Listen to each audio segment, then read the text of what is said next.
J'espère que vous allez bien. Eh bien, bienvenue sur la chaîne Moki Tennis. On change un peu de thématique médecine et bien-être du corps. J'ai le plaisir de recevoir Christophe Gaillard, kiné-ostéopathe, mais pas que, voilà, qui travaille au sein de la Fédération française de tennis. Il a son cabinet également. On a pu se rencontrer lors de mon immersion au Tennis Club de Paris avec l'équipe féminine.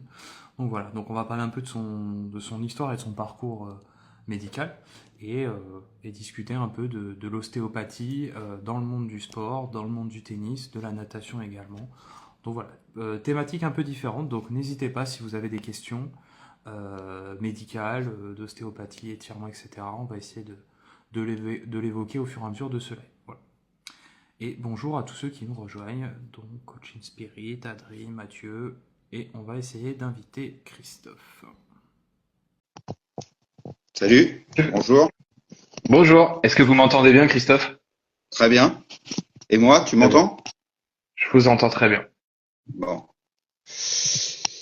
Bonsoir, merci de m'inviter, c'est sympa. Merci à vous. Est-ce que je peux vous tutoyer le temps du live? Ça m'évitera de faire des vous et tu. Avec plaisir, même pas que le temps du live. Ça marche. Non, avec plaisir. On se croise sur dans le milieu du tennis, donc voilà, il n'y a pas de souci. C'est ça. Effectivement, comme je le disais en introduction, on avait eu l'occasion de se rencontrer avec les matchs par équipe féminin du TCP, en l'occurrence. Voilà. Écoutez, oui, merci de me recevoir. J'ai pas beaucoup évoqué sur ma page Moki Tennis. Alors, j'évoque beaucoup le tennis féminin, ça tu l'as bien vu, et tous les autres acteurs du sport, mais j'avais pas beaucoup évoqué l'aspect médical, gestion du corps, et je trouvais intéressant d'avoir un vrai professionnel là-dessus pour en discuter et que tu puisses nous évoquer un peu ton très long parcours autour de la médecine, enfin de l'ostéopathie. Et voilà.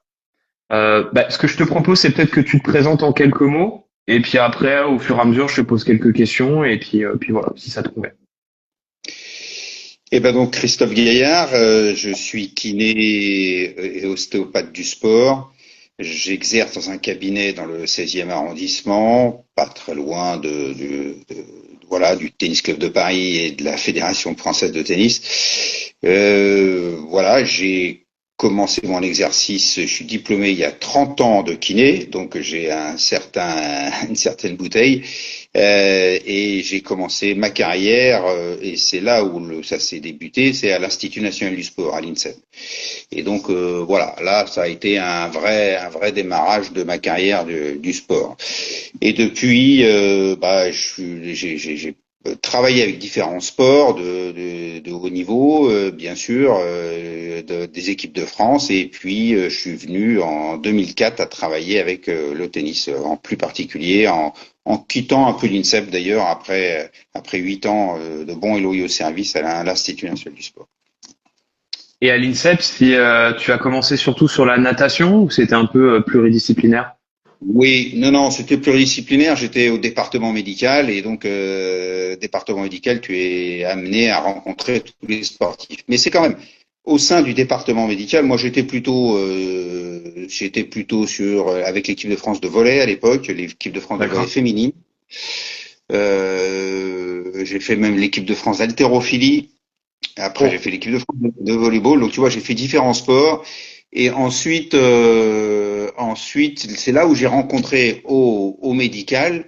Pour la petite anecdote, c'est que comme je m'occupais des volleyeuses qui étaient plutôt mignonnes, eh bien, les joueurs de tennis étaient pas loin. Voilà. Et à cette époque-là, il y avait les jeunes Nico Mahut, Julien Beneteau, qui rôdaient autour des volleyeuses.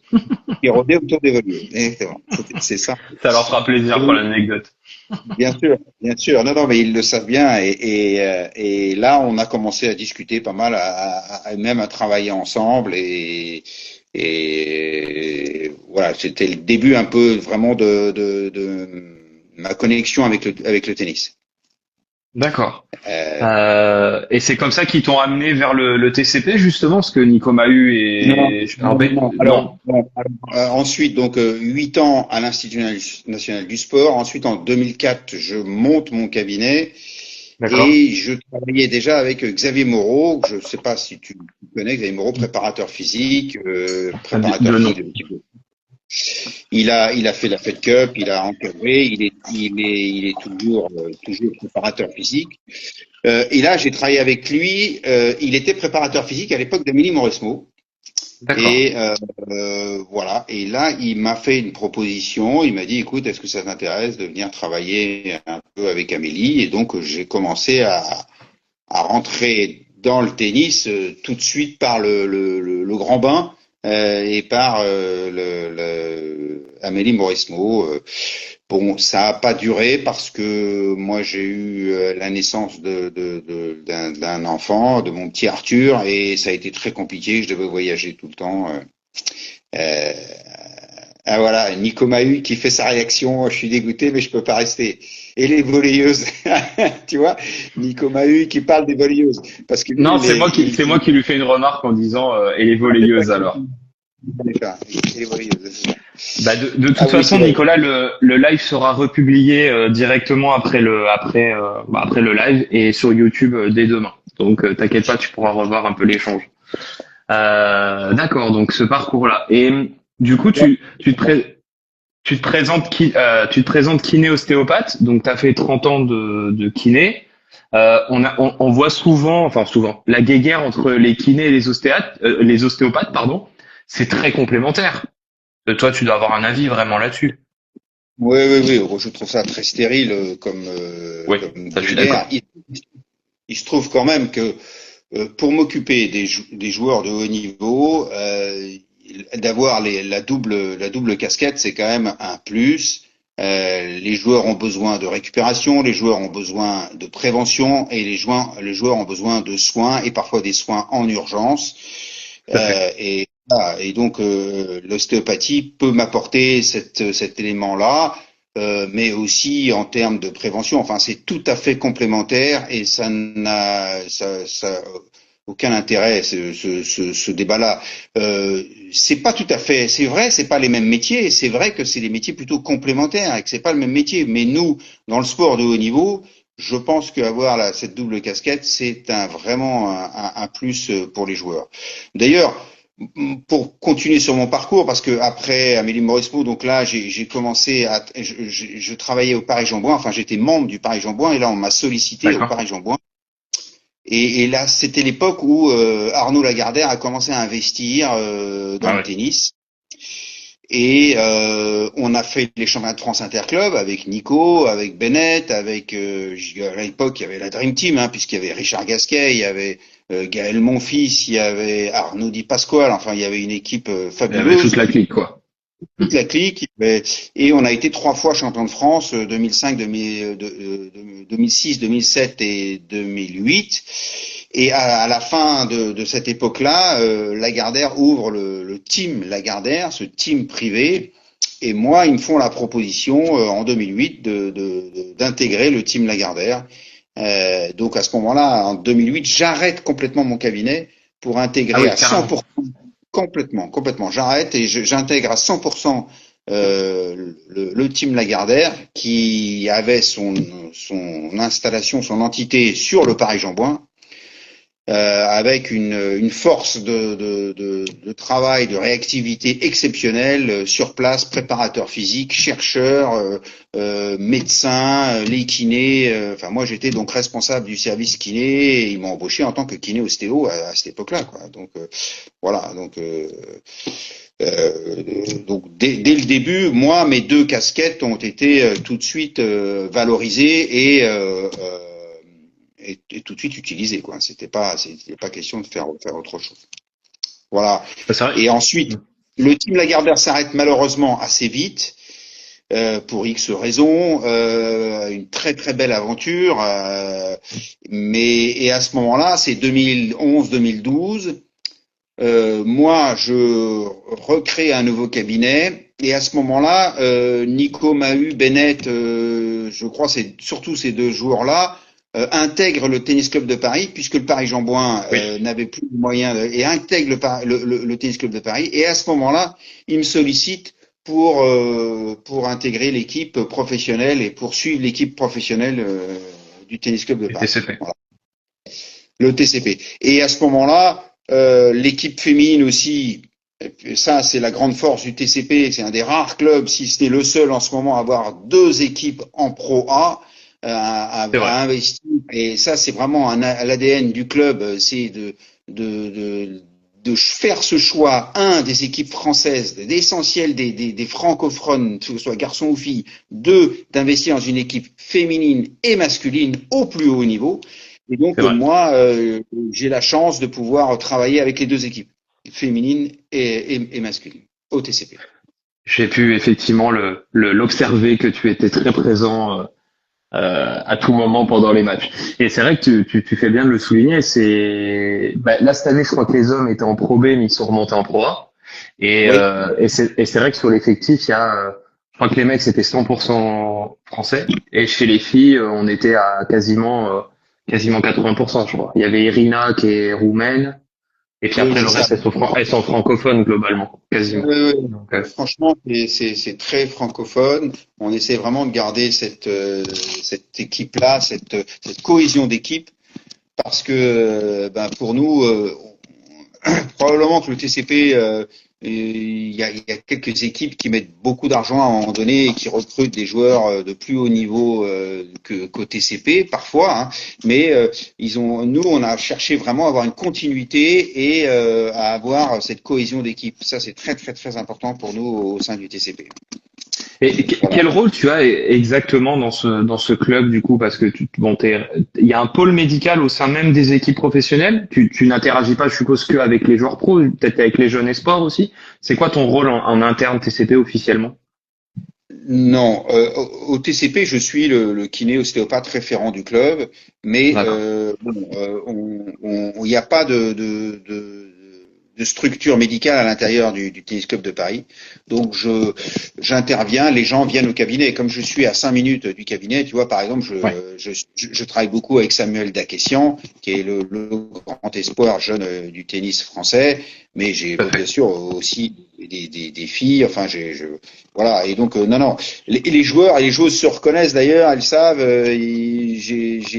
J'ai un grand tableau où je mesure tous mes joueurs et mes joueuses, donc ils se comparent. Enfin, c'est sympa, ils se reconnaissent. Donc il y a vraiment le TC, mon cabinet, c'est parfois un peu l'antichambre du TCP. Il y a beaucoup de gens qui croisent et c'est plutôt sympa. Mais au sein du TCP, il n'y a pas de structure médicale. Moi, je suis pendant les 3 semaines des matchs par équipe. Là, je suis vraiment très très pris avec les matchs et j'ai un suivi qui est à la fois en déplacement et bien sûr au Tennis Club de Paris. Là, pendant les championnats, on installe une salle dédiée aux soins où j'ai deux tables, une table d'ostéo, une table de kiné, et où on fait aussi, on fait les soins en permanence. Alors, j'ai une belle remarque pour me dire que le TCBB aussi a deux équipes de très haut niveau, et c'est une Oui, réalité. il y a une remarque, c'est vrai. Exactement, absolument. Le TCBB a aussi, mais quand j'ai dit on était un des rares clubs, je crois que le TCBB est le seul club. Caméra qui bouge. J'ai le seul, je crois que c'est le seul club aussi à avoir deux équipes au plus haut niveau comme ça en Pro A. Voilà, C'est clair. Du coup, moi, j'ai vu que tu avais. Alors, c'est vrai que t'as une actualité incroyable autour du tennis. J'y reviendrai un petit peu. Euh, Toi qui travailles depuis quasiment, au vu de ce que tu m'as dit, à plus de 20 ans maintenant dans le tennis, est-ce que tu vois une évolution des corps des sportifs est-ce que tu vois une évolution générationnelle dans les corps des sportifs? Toi qui as connu, on va dire, l'époque Nico Mahut, Julien Bento, et là, dernièrement, tu as eu Dakessian ou Moïse Kwame. Est-ce que toi, tu vois des différences, tu vois une évolution sur le corps humain? je sais pas si c'est vraiment une évolution sur le corps humain. Ce que je vois, c'est que la préparation est Ouais, de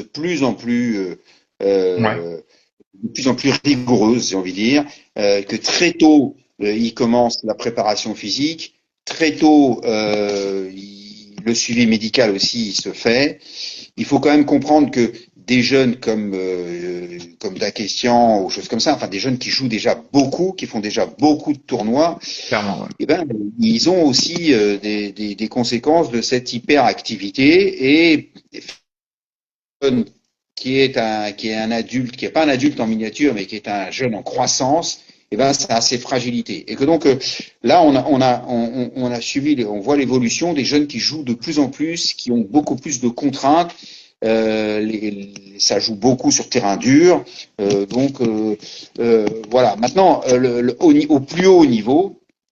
Au plus haut niveau, c'est certain que ça s'est extrêmement professionnalisé et que le suivi médical et prépa physique a pris des proportions très très importantes. Ça c'est certain. Les joueurs font très attention à leur santé, d'autant plus que on s'aperçoit à une époque, il n'y a pas si longtemps, il y a 20 ans, 30 ans, les joueurs à 32 ans, 33 ans étaient des anciens. Fini. Maintenant, à 38 ans, ils continuent à jouer au plus haut niveau. Ils gèrent leur carrière différemment et donc ils gèrent leur santé aussi différemment. Et le médical fait vraiment partie de leur préparation intégrante au plus haut niveau. Et du coup, toi, quand tu les rencontres, ces jeunes, tu leur inculques directement, c'est justement ces habitudes au niveau étirement. Alors, j'ai pas les termes techniques, tu vas mieux répondre que moi, mais qu'est-ce que tu leur inculques enfin, toi, c'est quoi par défaut ce que tu leur demandes de faire pour se protéger ou pour se développer? Je te remercie de cette question parce que c'est pour moi très très important et que j'ai parfois été frustré en récupérant des joueurs qui avaient déjà des habitudes et avaient déjà du bagage avant. Et changer des habitudes d'un joueur qui a 30 ans, c'est compliqué. Par contre, quand tu prends un jeune comme Samuel Dakessan, comme Moïse, comme des choses comme ça, tu vas inculquer des choses, des habitudes qui va faire que il va vraiment s'auto-prendre en charge. Moi, je leur dis toujours, attention, sur le court, vous êtes seul à prendre les décisions. Vous êtes il y a l'entourage qui est là, mais sur le court, vous êtes décisionnaire à 100%. Et donc, dans votre carrière et dans votre préparation, vous devez aussi prendre cette habitude de prendre vous-même des décisions. Et que donc, former ces jeunes, c'est hyper important, d'accord ? Les former aux étirements, les former à l'alimentation, à l'hygiène d'une manière générale, l'hygiène de vie, à l'hydratation, enfin tous ces détails. Parce que ces détails-là, c'est pas ça qui les fera gagner, d'accord ? Mais c'est ça qui peut les faire durer. Ouais, perdre ou ne pas durer, quoi. Ouais. Oui, qui les fera durer, ça c'est sûr. C'est pas évidemment, mais le talent et le travail. Mais quelqu'un qui a une mauvaise alimentation, qui a une mauvaise préparation, à un moment donné, ça peut faire la différence et ça peut faire perdre. Et puis alors, pour la durée, alors ça c'est essentiel. On se retrouve avec des problématiques importantes plus tard et qui doivent être gérées. Et dès le début, d'ailleurs, des jeunes comme Nico Mahut, comme Julien Beneteau ont été formés et éduqués. C'est pour ça aussi qu'ils ont pu durer à l'Institut national du sport, à l'INSEP, le rôle important de ces instituts-là pour former des jeunes. Limite, il faudrait que tous les joueurs professionnels, jeunes joueurs professionnels, passent par ce genre d'institut pour avoir éventuellement ces premières valeurs, on va dire. Oui, absolument. Il y en a qui le font en club. Enfin bon, ils sont chargés, mais je pense que c'est le rôle aussi de la fédération maintenant au sein du CNE, du Centre national d'entraînement, qui a beaucoup de jeunes maintenant et qui a ce rôle de formation, d'éducation à la prévention, d'éducation au sport. Le sport, c'est pas uniquement courir ou frapper fort dans la balle, mais c'est aussi bien s'échauffer, c'est aussi bien s'alimenter, se préparer, et c'est s'étirer, prendre en charge, se connaître. Et c'est-à-dire que les jeunes, ils sont très forts. Il faut comprendre ça, que les jeunes, un enfant ces sportifs, ils sont très forts dans la dynamique, ils sont très forts dans leur pratique. Mais quand il s'agit de se concentrer sur soi-même pour savoir quelle est la problématique et quels peuvent être les déséquilibres qu'on peut avoir dans son corps, et ça, c'est une éducation qui doit se faire progressivement, très importante pour moi. Et c'est quoi les fondamentaux pour toi, justement? C'est l'étirement, c'est quoi les fondamentaux pour toi essentiels pour alors je vais faire plus large que les jeunes, mais c'est quoi les fondamentaux pour toi pour un sportif professionnel? Ouais, les étirements, ça reste la base. Ce qui est très étonnant d'ailleurs, c'est que il y a certaines, enfin moi, je vais y travailler un peu sur les réseaux sociaux, mais on remet en cause progressivement, Ouais, enfin, c'est vrai qu'on le voit, ouais. qui Mm. remet en cause un peu les étirements. Alors ça, je trouve ça très dangereux. Euh, Faire des étirements, ça te fera pas pousser plus fort ou ça te fera pas frapper peut-être plus fort dans la balle. Par contre, moi, ce qui m'intéresse avant tout, avant la médaille, avant la coupe, c'est la santé du sportif. Et que ça, je mets au défi des gens de me dire que faire des étirements, ça nuit à la santé. Et aucune étude ne prouve Tout le à fait. contraire. Aucune. Hein. Et que donc, faire des étirements pour équilibrer le sportif, pour équilibrer sa musculature et pour répondre aux sollicitations de ce qu'est le tennis. Enfin, quand on voit les écarts que font Alcaraz, Sinner, Djoko, s'ils Joko à n'ont pas, 38 ans. Ouais. Mm. ils n'ont pas préparé, mais ils peuvent pas jouer au plus haut niveau, d'accord. Donc, ok, l'étirement, ça te fera pas. Si tu fais des étirements et que tu vas sprinter derrière, ça te fera pas forcément aller plus vite sur le moment. Mais en termes de prévention, en termes de mobilité, en termes de pathologies articulaires et tendineuses, mais c'est essentiel. Donc ça, l'étirement, c'est la base, d'accord. Ensuite, bah oui, c'est répéter l'alimentation, manger des fruits, boire beaucoup, à pas attendre d'avoir soif. Enfin, manger équilibré.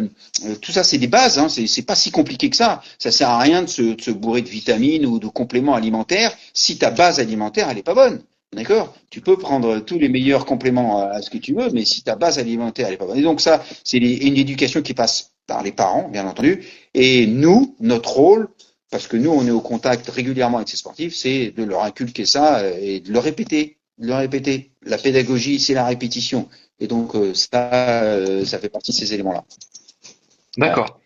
Et est-ce que c'est pour ça justement que tu t'es lancé un petit peu plus dans les réseaux sociaux pour faire des tutos, etc. C'est dans cette dynamique-là que tu veux montrer un petit peu les fondamentaux? C'est un peu pour ça? Absolument. Je vois trop de choses qui se propagent, que ce soit dans le milieu du tennis ou dans le milieu du sport. Tu sais que tu m'as posé une question que moi, d'origine, je suis pas tennisman, je suis nageur. Et Bah oui, je sais, ouais. Ouais, ouais. Mm. j'ai- j'ai beaucoup nagé, j'ai fait du water polo, j'ai fait de la natation en compétition. Bon, je suis nageur. Mais après, je suis passé par différents sports. J'ai fait une licence TAPS. Enfin bon, j'ai été baigné dans ce milieu du sport. Et puis, bah voilà, avec progressivement, je me suis rapproché avec le tennis. Et pour moi, le tennis, ça regroupe tellement de facteurs physiologiques en termes de sport, c'est-à-dire il faut de la force, il faut de la vitesse, il faut de l'endurance, il faut de l'extensibilité, il faut être capable de répéter les efforts. Enfin, c'est un sport de combat avec des raquettes. Il y a des tensions. Enfin, c'est un sport qui regroupe énormément de facteurs physiologiques, métaboliques et psychologiques qui sont très importants. Et que donc là, à ce niveau-là, c'est hyper intéressant pour nous en tant que thérapeute et en tant qu'aide suivi médical du sportif. Mais plus ça passe tôt, plus ça commence tôt. Et c'est pour ça que ce travail que je fais, notamment avec Samuel Dakessian, avec Moïse Kouamé, avec des jeunes comme ça c'est fondamental pour leur carrière, s'ils veulent durer dans leur carrière. Voilà. Et tu parlais de toutes les particularités un peu du tennisman. C'est vraiment le sport qui te donne, enfin, alors ce sera peut-être pas le bon terme, mais c'est là où tu as le plus de particularités par rapport à d'autres sports? Ou alors je sais pas comment formuler ma question. Est-ce que c'est là où tu as trouvé le plus de travail dans le tennis, ou il y a des sports qui sont encore plus compliqués en termes de kinésithérapie et de d'ostéopathie? Non, non, alors, ce qui est intéressant, moi, je me suis occupé, par exemple, de runner. J'ai aussi beaucoup Ouais, de c'est pour ça, tu as marathons. touché un peu à tout. Donc ouais. Hmm. J'ai touché à pas mal de sports. Des nageurs, bien sûr aussi, du nageur de très haut niveau. Beaucoup de runners. Hein, j'ai beaucoup de marathoniens au cabinet.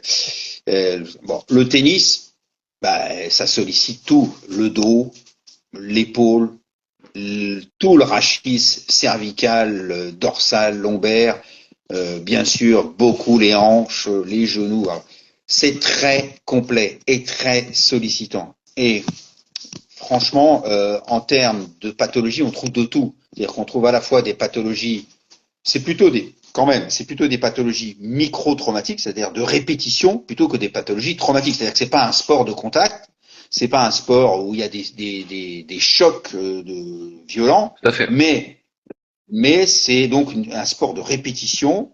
C'est un sport où les arrêts sont quand même brutaux, surtout sur terrain dur, et où la sollicitation est globale en ce qui concerne le corps humain, à la fois d'un point de vue bien sûr cardiovasculaire, mais aussi d'un point de vue articulaire, d'un point de vue mécanique. La mécanique est hyper sollicitée dans le tennis, d'accord?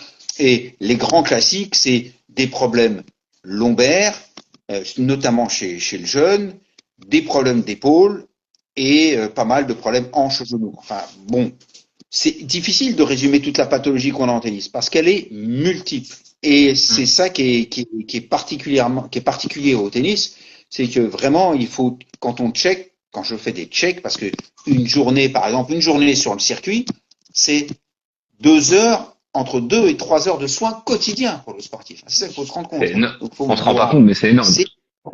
C'est énorme. C'est entre 2 heures et 3 heures de soins. Pourquoi? Parce que le matin, avant d'attaquer sa journée, avant de commencer l'échauffement ou la prépa physique, il y a un check pour savoir un petit peu un check des pieds à la tête pour voir si tout va bien. On pose des questions, on regarde un petit déverrouillage matinal. Ensuite, il fait sa journée, soit sa journée d'entraînement, soit sa journée de match. Et ensuite, c'est récup, massage, étirement, ostéo, c'est toute la panoplie et ça prend 2 heures de soins. Donc dans la journée, c'est 2 heures, 2 heures et demie de soins quotidiens, d'accord? Et c'est évident que quand ils répètent leurs efforts, quand tu as joué un match en 2-7, enfin en dehors des grands chelems, mais tu as joué 2 heures en 2-7 et que tu reproduis l'effort le lendemain, enfin que tu le fais, tu sais très bien, ils regroupent les matchs pour qu'il y ait le plus de spectateurs. Souvent les gars commencent le mercredi ou le jeudi, mercredi, et puis ils enchaînent. Ils enchaînent tous les jours. Ouais. Ils enchaînent tous les jours. Bon, en grand chelem, ça enchaîne pas mal aussi, pour peu qu'il y ait un problème de météo, que le match ait duré. Enfin bon, non, franchement, c'est pour eux, faut pas croire, mais c'est un vrai investissement de temps pour ces soins, pour les soins. Et à l'inverse, est-ce que toi tu tiens le rythme parce que ça fait quand même plus de 30 ans que tu es dans le domaine? Est-ce que au niveau santé, le kiné-ostéo, il arrive à s'entretenir justement? Le kiné-ostéo a intérêt à s'entretenir. Moi, je fais du sport très régulièrement. Non, mais très sérieusement, au TCP, je vais régulièrement profiter des belles installations du Tennis Club de Paris. Ça, vous avez des belles installations. Mon grand-père, il y est depuis 50 ans dans ce club et il me dit c'est pas mal. Ah oui, c'est fabuleux, c'est fabuleux. Non, franchement. Et donc, non, on a beaucoup de chance. Moi, je pratique régulièrement. Pourquoi? Parce que je veux aussi être congruent. C'est-à-dire que je me vois pas donner des règles de conduite à mes joueurs en me les appliquant pas moi-même, quoi, si tu veux. Donc moi, je fais pas de faute. Si je veux durer, faut pas que je fasse de faute pour moi. Et donc je pratique et j'applique ce que je dis à mes sportifs au quotidien. C'est très important, cette congruence. Enfin moi, ça me paraît la base en tout cas. Ça me paraît la base. Au niveau vu que ça fait 30 ans que tu es dans le domaine, est-ce que les techniques de kiné ou d'ostéopathie ont évolué dans le temps? Bon, il y a les basiques, mais est-ce que toi, t'as fait évoluer ta méthode ou tes méthodes au fur et à mesure des années? Avec même des outils technologiques peut-être? Absolument, avec les outils technologiques. Mais en tant que kiné-ostéopathe, j'utilise pas beaucoup. Moi, je suis pas un grand fan des outils technologiques. Et j'ai choisi ce métier de travailler avec mes mains et j'utilise mes mains comme outil. C'est mon outil, les mains. Et à partir de ça, Ben, j'ai tout la panoplie avec cet outil. J'ai toute une gamme d'outils entre la récup, l'ostéopathie, le soin, le la c'est aussi comment dirais-je jouer sur le calme du sportif, le retour au calme, la détente, tu vois, à faire de la relaxation. On travaille beaucoup sur ça. Enfin, c'est toutes ces. Il y a tellement de tensions dans ce sport de compétition et dans le sport de haut niveau que il faut jouer aussi sur l'amélioration de la circulation, l'amélioration. Moi, je travaille beaucoup sur ça avec le diaphragme, avec la respiration, avec la relaxation, avec de la méditation aussi. Enfin, tout ça. Alors ça, c'est quand on le fait, quand on est individuellement avec les joueurs. Hein, c'est pas quand on est en groupe, en match par équipe, où on gère en urgence. Quand on a une équipe et qu'on a 10 joueurs, il faut plutôt jouer sur les urgences. Mais quand on part individuellement avec un joueur, c'est dans ce sens-là.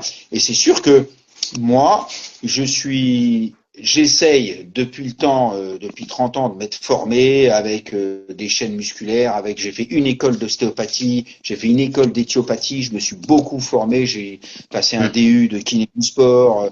Voilà. Donc j'essaye continuellement de me remettre en question et d'apporter aux sportifs vraiment les derniers outils thérapeutiques. Ça me paraît le plus important. Paraît très important parce que ce qu'on faisait il y a 30 ans, c'est plus vraiment ce qui est fait maintenant, ça c'est sûr. Notamment au niveau de la récup, au niveau des bains froids, au niveau des bains chauds-froids, au niveau de tout ça, enfin toutes ces choses-là, c'était très peu utilisé à l'époque.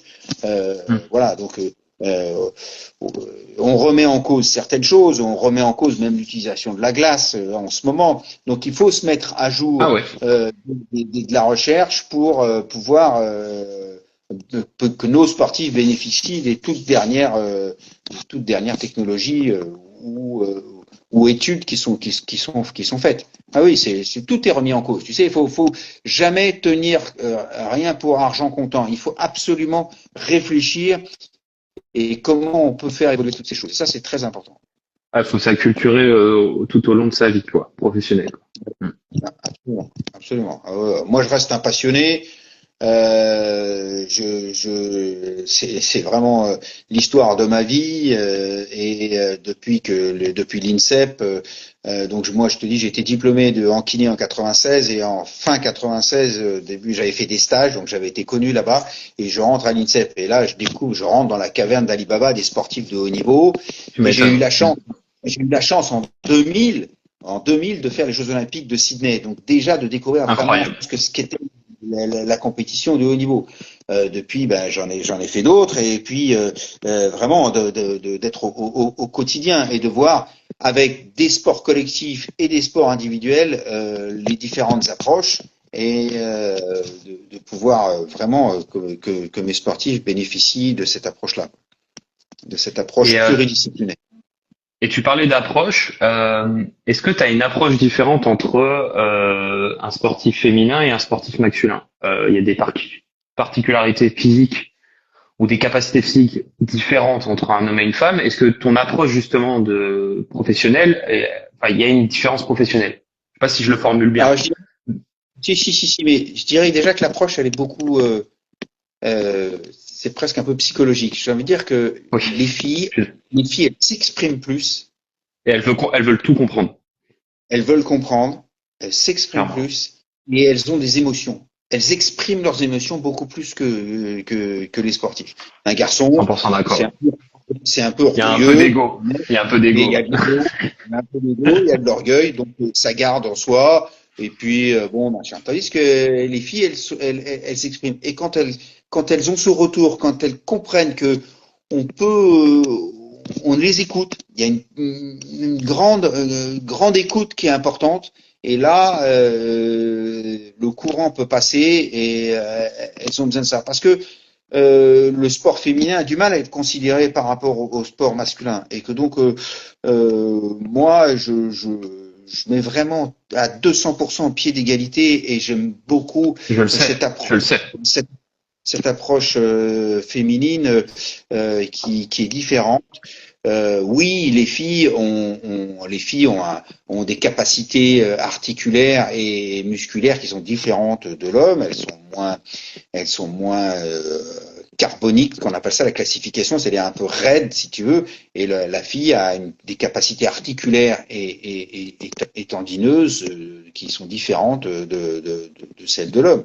Et puis la main du kiné ou la main de l'ostéo sur un homme, elle est différente de celle d'une femme, où tu vois, enfin, il y a ce qu'on appelle rentrer un peu dans l'intimité du sportif et rentrer dans l'intimité du sportif féminine. On est des êtres sexués, donc il faut arriver tout en travaillant, parce que en ostéopathie, en kiné, on est très proche. C'est du corps à corps ce qu'on fait. Moi, je suis très proche de mes sportifs. Mais il faut savoir progressivement rentrer dans cette intimité sportive et cette entité corporelle. Il faut vraiment y aller doucement. Enfin, faut respecter tout ça et c'est très important. Et c'est vrai que cette barrière, elle est moins parlante chez le garçon. Quand tu es un ostéopathe ou un kiné garçon, bon voilà. Mais voilà, chez la femme, c'est très important de faire attention et voilà. Et c'est pour ça qu'en cabinet d'ailleurs, ce qu'on me pose la question, et je vais en parler dans un des prochains posts sur mon Insta, c'est que moi je travaille avec une blouse. Je suis un des rares, un des vieux à travailler avec une blouse, mais parce que je veux garder cette distance, ouais. tu vois, cette distance, tout en étant très proche du sportif, mais en montrant que voilà, que on a chacun notre intimité et chacun le respect du corporel. Ah, c'est vrai que maintenant que tu le dis, oui, j'ai eu quelques ostéos, je crois que j'en ai jamais eu avec une blouse. Ouais, je crois pas. Toujours en mode chill, comme on dit.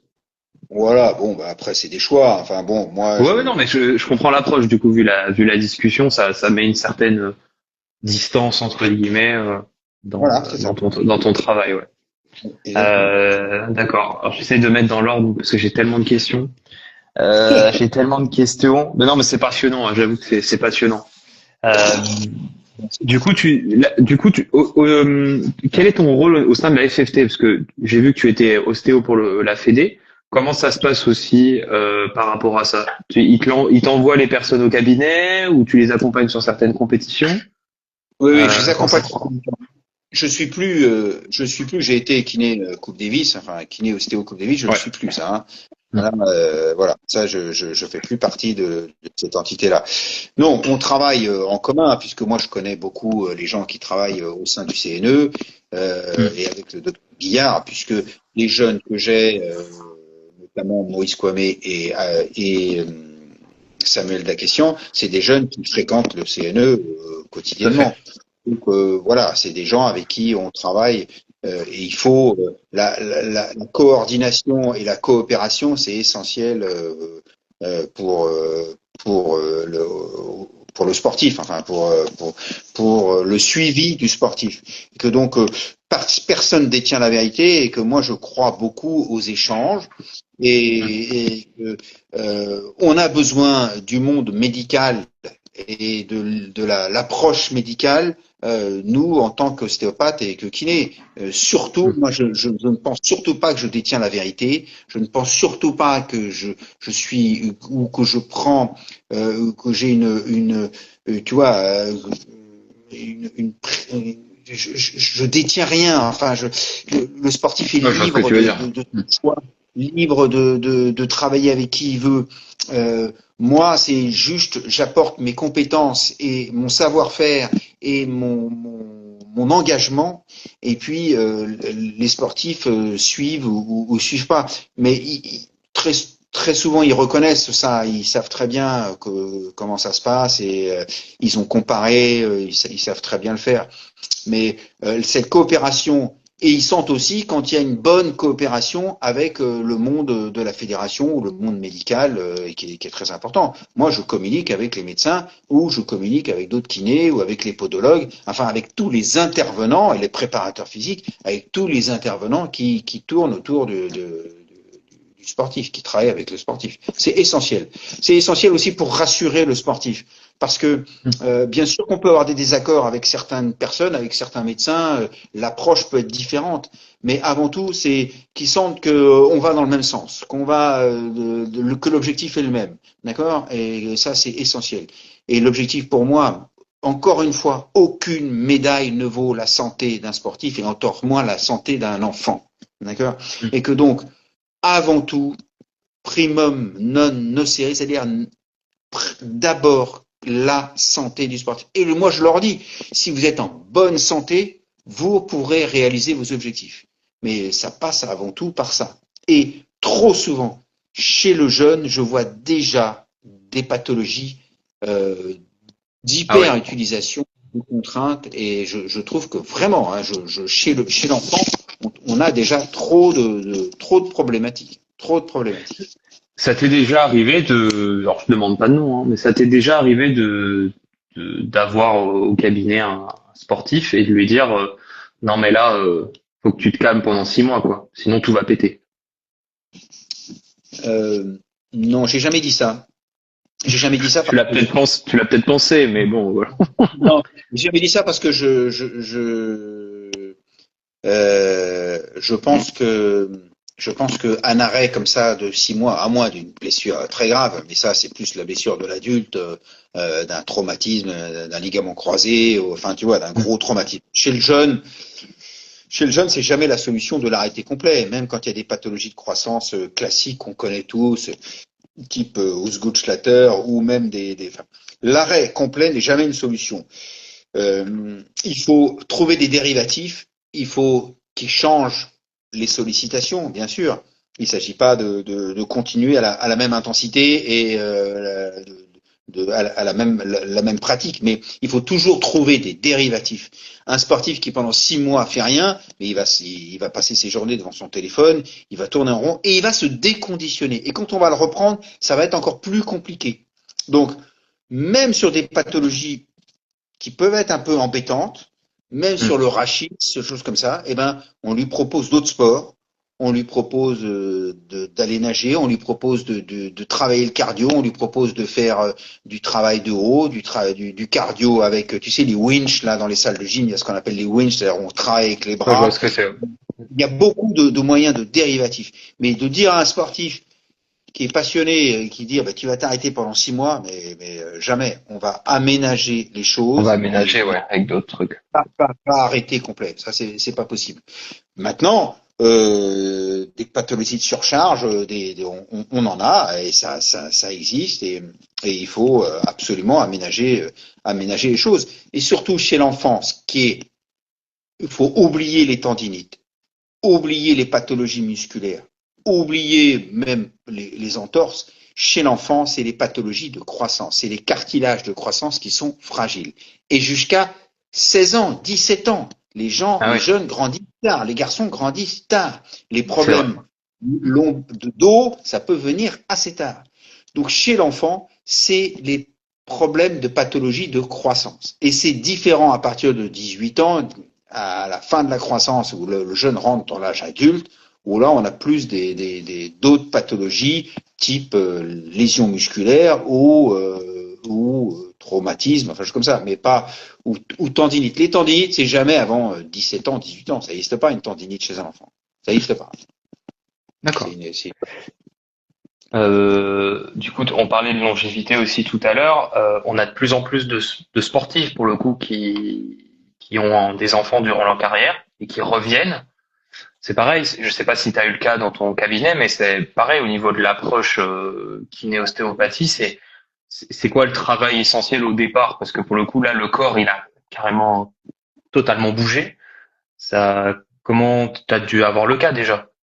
Oui, j'ai eu le cas de sportif. Alors, bon, attention, effectivement, le tennis, c'est un sport de saut, un sport de contrainte. Donc, parce qu'il y a des sportifs, des nageuses ou certaines pratiques où ils peuvent pratiquer jusqu'à 15 jours avant C'est vrai. Il y a pas de choc en natation, quoi. Ou d'autres sports, enfin d'autres pratiques plus douces. Au tennis, il faut faire attention, évidemment, mais elles peuvent pratiquer peut-être pas au plus haut niveau, mais enfin, elles peuvent pratiquer une femme enceinte, une parturiente, une femme enceinte, c'est une femme qui est en pleine possession de ses moyens. Il faut pas voir une femme enceinte comme quelqu'un de malade, surtout pas.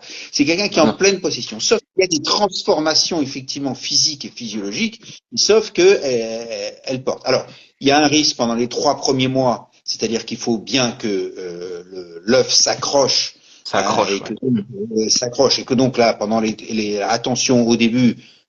Voilà, sur certains gestes, mais bon, parfois elles sont même pas au courant au début qu'elles sont enceintes. Hein. Enfin bon, elles sont pas forcément. Donc, mais à partir du moment où elles sont au courant, il faut bien que les 3 premiers mois. Bon, une fois que les 3 premiers mois sont passés, l'œuf s'est bien accroché.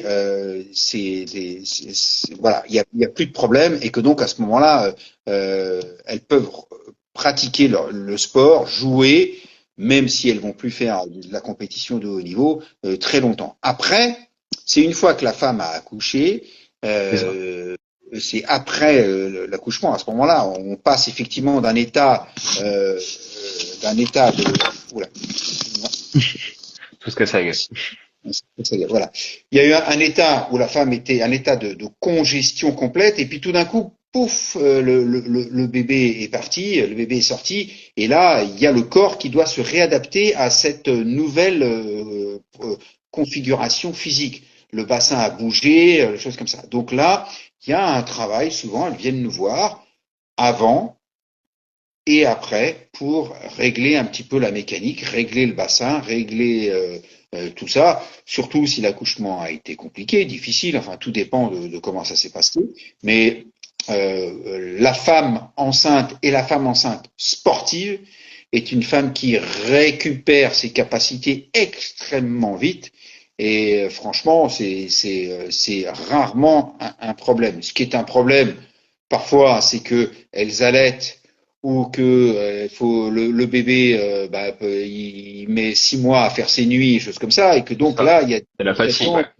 Voilà, et que la fatigue, choses comme ça. Bon, et là il y a un certain temps de récupération et pour retrouver.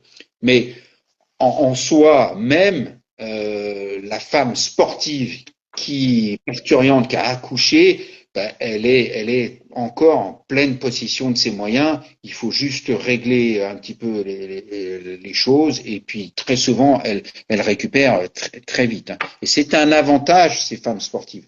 Très franchement, c'est un avantage. C'est un avantage parce que elles maîtrisent mieux leurs abdominaux, elles maîtrisent mieux leur respiration. Elles ont une certaine connaissance de la douleur du sportif. Enfin, tout ça, c'est de nombreux avantages. Hein, c'est de nombreux avantages. Donc, c'est rarement une vraie problématique sur le premier, le deuxième. Après, bon, quand il y en a plusieurs, ça devient plus compliqué parce que. En fait, c'est la logistique qui pose problème. C'est plus le corps. C'est plus ça. Mais ouais. Ah, on en a quelques cas comme. Je pense surtout à Tatiana Maria qui est encore qui doit être encore top 100 là qui a eu 2 enfants exceptionnel, c'est incroyable. Exceptionnel, incroyable. Tatiana Maria, moi je la connais bien puisqu'elle joue au TCP et que je la vois souvent. Non, elle est au TCP. Elle joue pas dans l'équipe pourtant Tatiana Maria. Enfin cette année elle a pas beaucoup joué. Pourquoi je sais Ah oui, plus, cette année, elle n'a pas joué. Elle était occupée, je pense. Mais... D'accord. Je l'ai pas croisée cette année. Elle devait, oui, cette année, t'as raison. Je sais pas, est-ce qu'elle était en tournoi, enfin bon, mais non, Tania Maria, elle fait partie des piliers depuis plusieurs années au TCP. Hein. Moi, je l'ai souvenir. Elle se promène avec ses enfants. Elle fait le tour du monde avec ses enfants. Hein. Puis sa grande, elle joue pas mal en plus, je crois. Moi, je l'ai vu jouer un peu à Strasbourg, elle joue très bien, sa grande. Oui, elle joue bien au tennis. Oui, elle a des enfants qui jouent au tennis. Non, mais c'est incroyable, ça j'avoue. Et en plus, elle est très gentille. Moi, j'ai eu l'occasion de la croiser au 500 de Strasbourg l'année dernière. J'avais un peu discuté avec elle en off, hein, pas dans le cadre de ma chaîne, mais un peu en off avec elle et son mari. Et en plus, ils sont très gentils. Ouais, c'est adorable. Non, c'est des gens qui adorent le tennis. C'est des passionnés de tennis. Ils vivent pour ça. Ouais, et puis vraiment, mais franchement, moi j'ai eu beaucoup de chance parce que cette équipe du TCP, cette équipe féminine du TCP, on a des filles qui sont exceptionnelles. Diana Martinoff, Elles sont bien. c'est la, Ah, bah, elle est Diana. Diana, Amandines, on a une pensée pour Amandines hein, qui a perdu son papa Oui, récemment. tout Tu à sais, fait. Oui, je sais. coach, Je suis au courant. le coach emblématique du Racing Club de France. Hmm. Et voilà, elle a perdu en début d'année. Vraiment, vraiment, c'est bon. Voilà, on a des filles Non, exceptionnelles. elles sont adorables. Elles sont Et adorables. des filles qui reviennent, on a Pauline Parmentier qui est là, qui vient nous aider, qui vient nous donner des coups de main, Camille Pain, enfin, les filles sont attachées, et c'est ça qui est particulier aussi au TCP, comme la capitaine a réussi à Ah, créer Jeanne, elle a vraiment, fait un gros boulot, ouais. Jeanne a fait un gros boulot, ouais. Perrin a réussi à créer une vraie dynamique et les filles sont attachées du coup au TCP.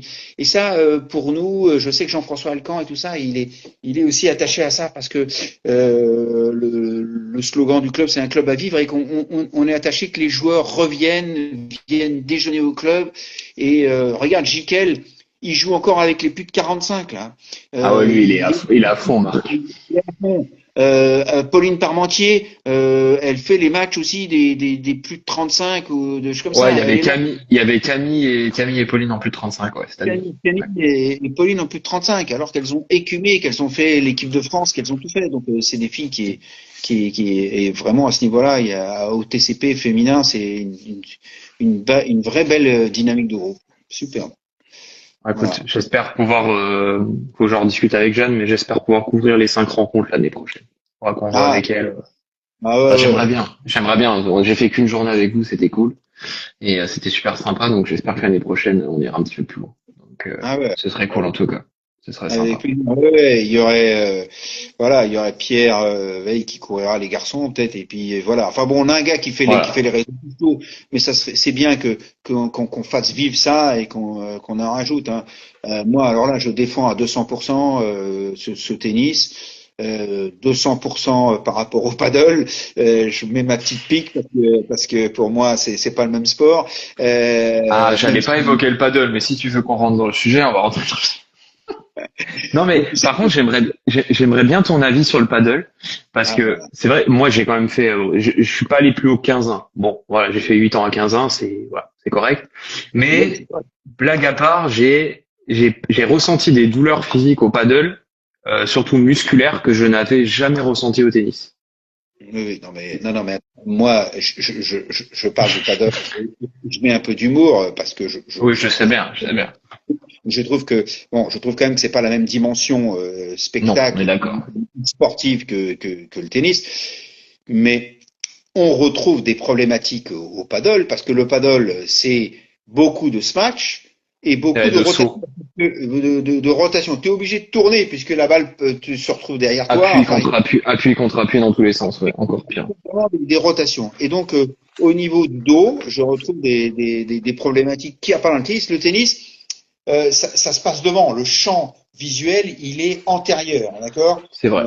c'est Ouais, devant. alors Tandis que que là au paddle, t'es tout le temps à tourner. 180 degrés, c'est même Hmm. 360. Enfin, tu tournes, t'es tout le temps comme ça. Et puis ensuite, le paddle, c'est beaucoup au-dessus de la tête, donc il y a des problématiques d'épaule qui se créent. Voilà. Maintenant, c'est donc il y a d'autres problématiques physiques ou mécaniques qui existent au paddle et qui n'existent pas au tennis. Et c'est Ok, intéressant à voir. c'est clair, Voilà. j'en doute pas.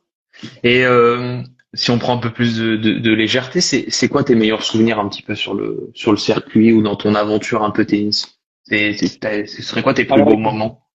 Ah ouais, j'ai eu des moments fantastiques. D'abord les J'en premières doute pas. rencontres, ouais, franchement, j'ai eu une chance parce que j'ai vécu des moments exceptionnels. Mes premières grandes émotions en tennis, c'est la victoire d'Amélie Mauresmo quand j'étais avec elle sur le circuit, qui bat Capriati, qui à l'époque était top 2, je crois. Elle bat Capriati en finale, elle gagne le tournoi de Rome, le Foro Jennifer Italico. Capriati. Fort Italico. Extraordinaire. Foro Italico, une ambiance de dingue. Elle gagne en 3-7, 7-6 ou 7-6 au troisième. Enfin, un match exceptionnel dans une ambiance de fou. Imagine à Rome, en Italie. Voilà. Et là, ce qui est extraordinaire, c'est que donc elle avait gagné le tournoi de Munich, qui était à l'époque un gros tournoi.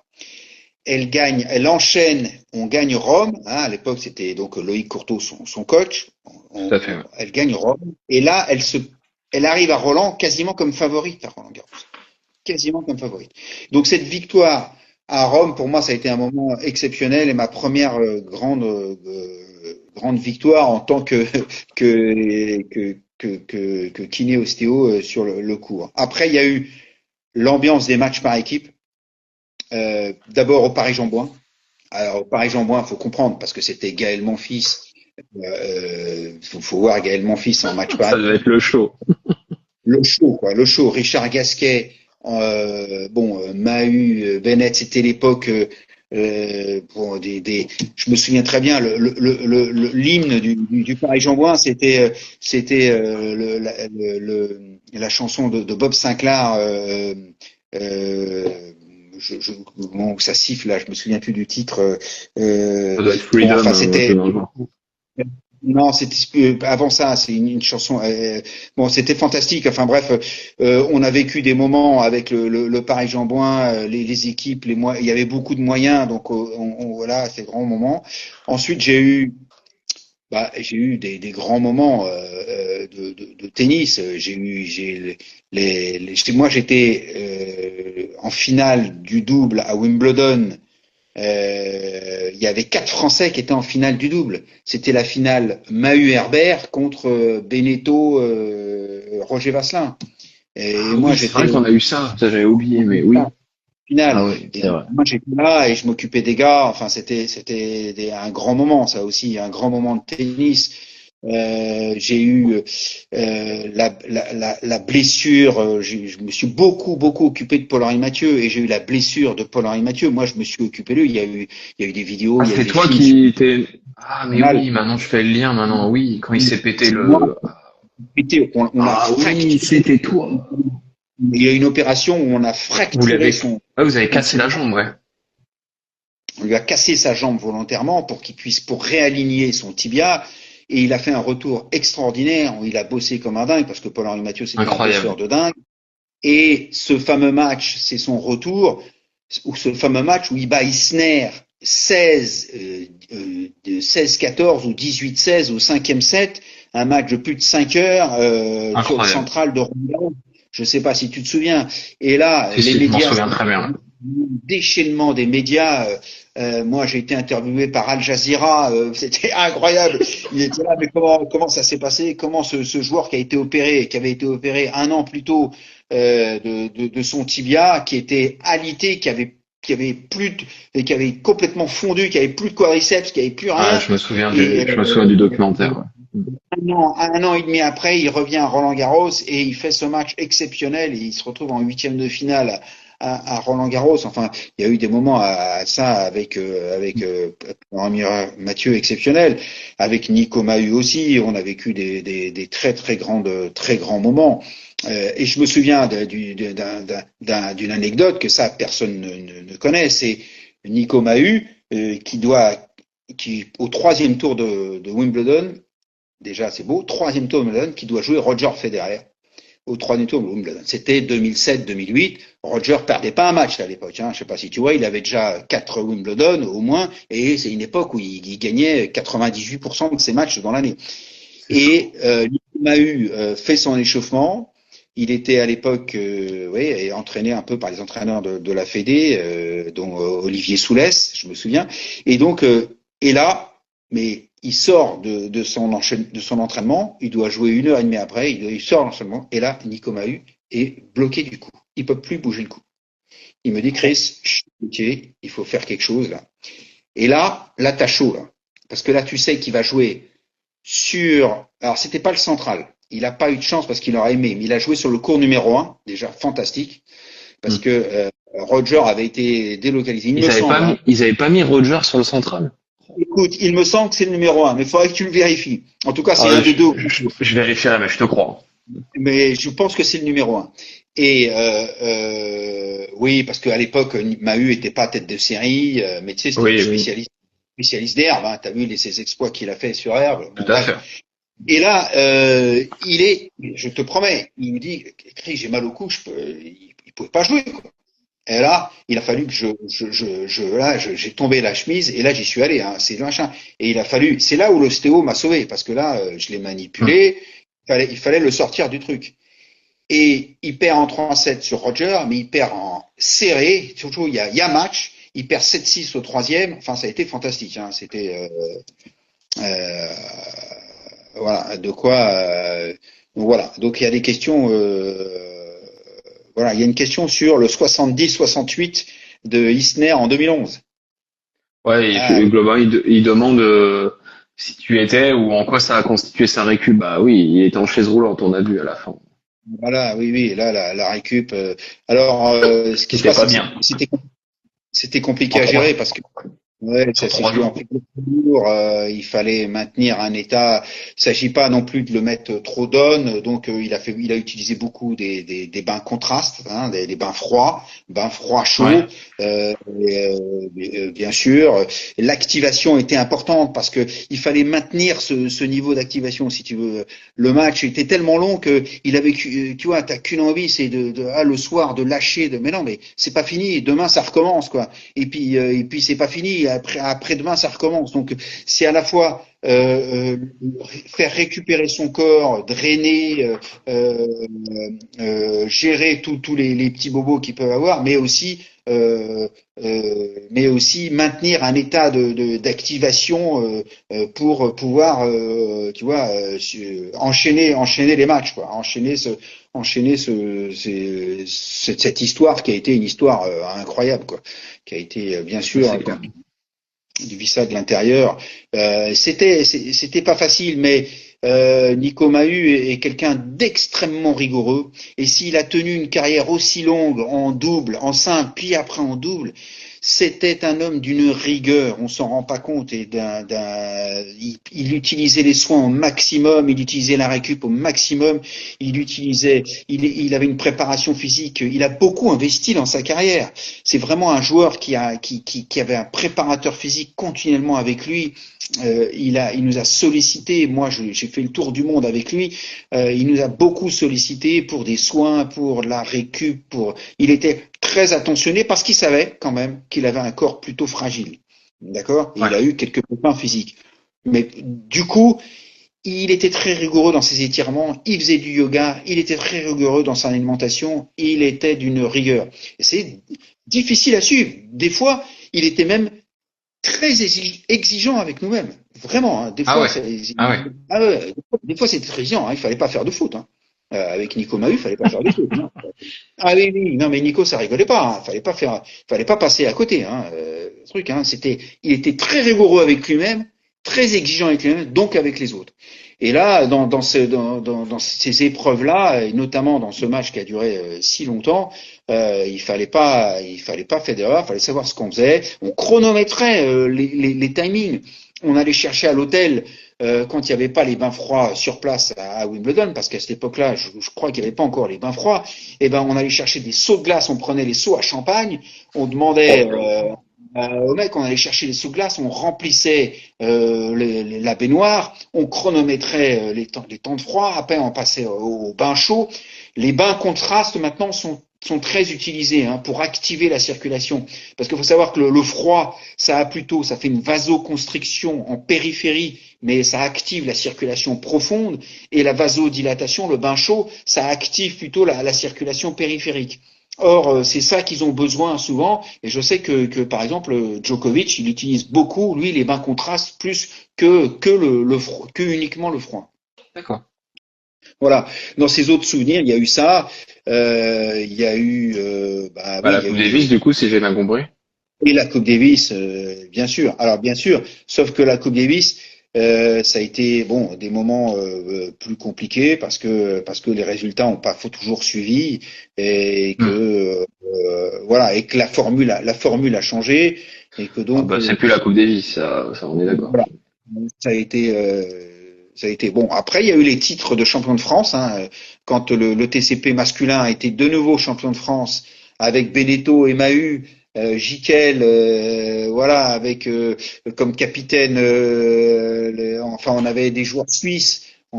c'était super. On avait, bon, avec Thierry Champion comme capitaine, on a eu des moments exceptionnels. Cette victoire, le retour et les filles aussi qui ont eu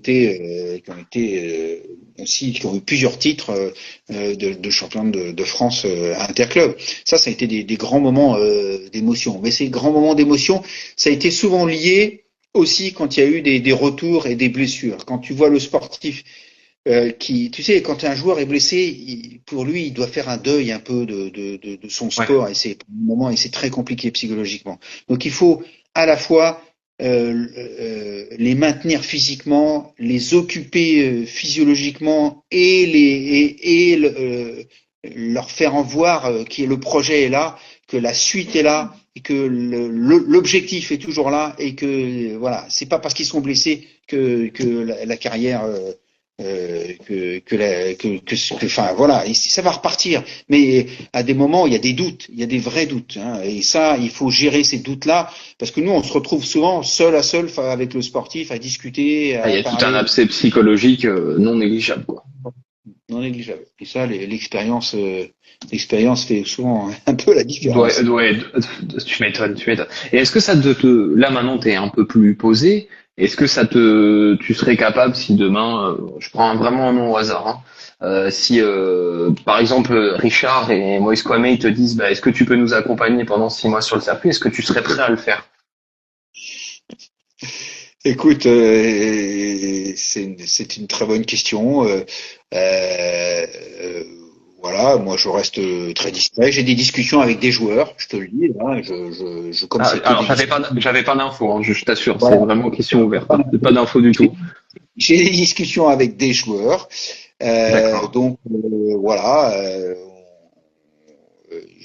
On discute. Oui, on Mais t'es discute. pas fermé, on va dire que t'es pas fermé à la discussion pour le moment, c'est ça ce que je comprends. Non, pas du tout, pas du tout. Au contraire, c'est l'aboutissement d'un travail et ça permet aussi, si tu veux, quand tu suis comme ça le joueur à la fois en compétition, en tournoi, enfin sur le long terme, tu peux vraiment travailler sur le fond, vraiment inculquer tes valeurs, vraiment travailler sur ce que tu crois.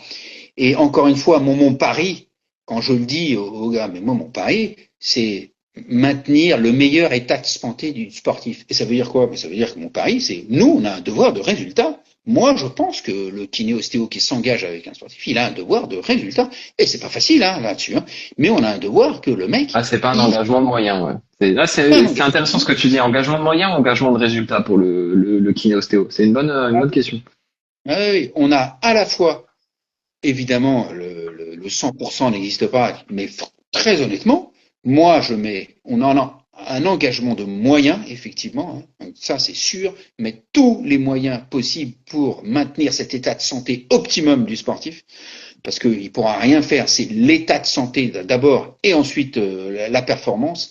Et deuxième chose, une fois qu'on a ça, que ça soit sur les résultats. C'est-à-dire que moi, mon objectif, c'est qu'il n'y ait pas de blessure prévisible. Ça doit pas se faire. Ça doit pas exister. Et pour ça, il faut travailler, il faut checker, c'est un pari, hein. Mais moi, quand C'est du j'en gros parle boulot, comme ça, hein. c'est ça, c'est là-dessus. Et c'est pour ça.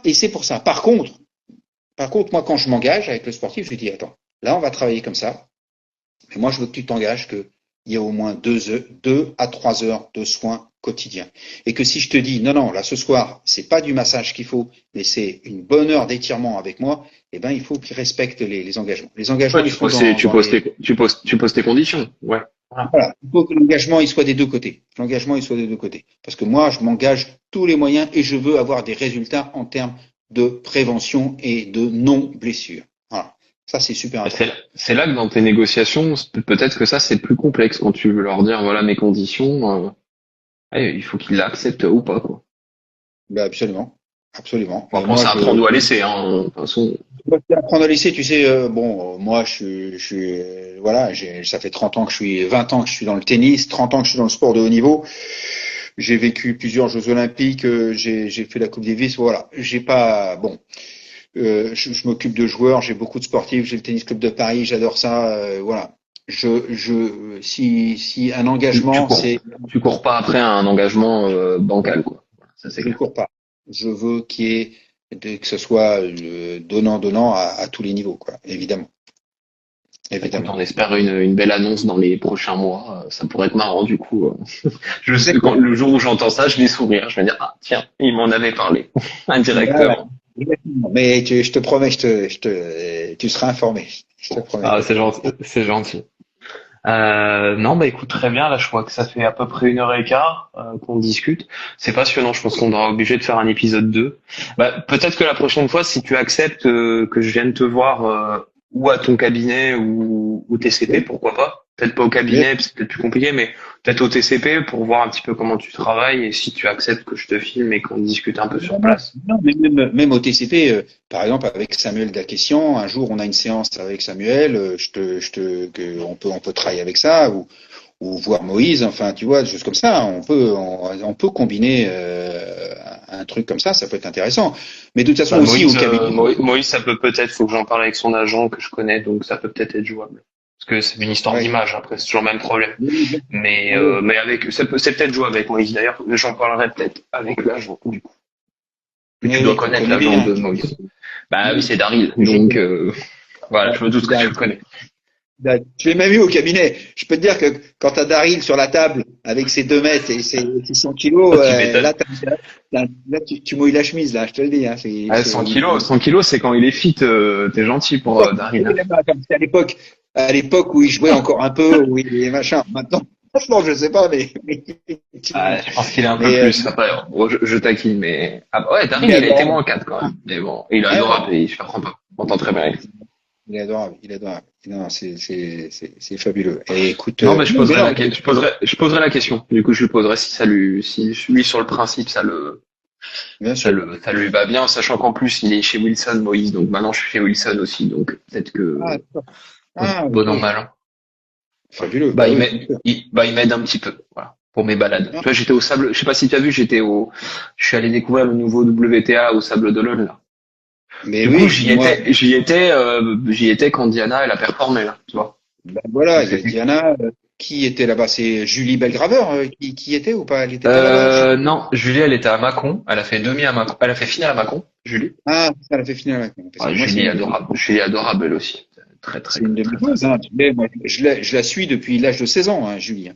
J'ai Ah, été elle est trop travailler avec sympa. elle. Ouais, j'ai été travailler avec Très, elle en très, Espagne.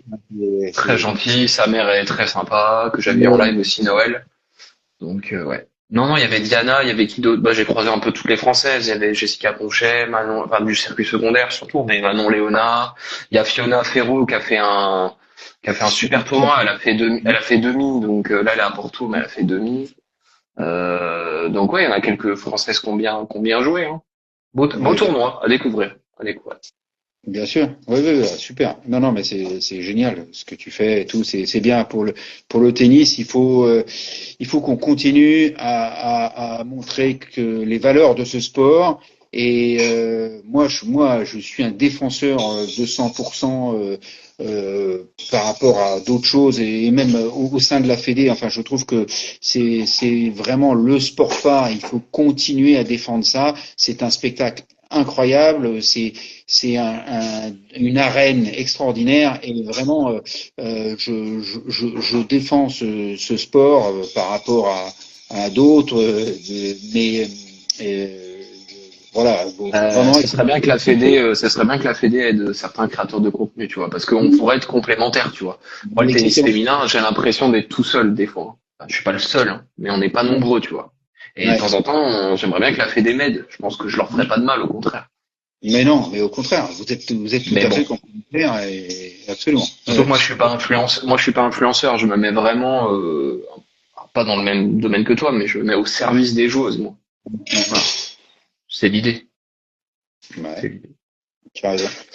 Ok. Écoute, Ouais. avec plaisir, on refait ça s'il faut. Merci beaucoup déjà. C'était super intéressant. J'ai appris plein de choses.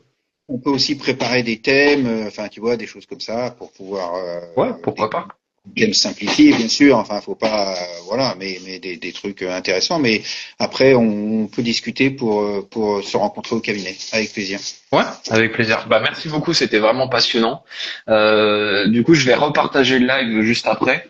Tu recevras probablement une collaboration et en fait du coup la vidéo du live va s'afficher sur ton profil et sur le mien du coup. Ok, génial. Et moi à partir de peut-être on est quel jour là? Mercredi.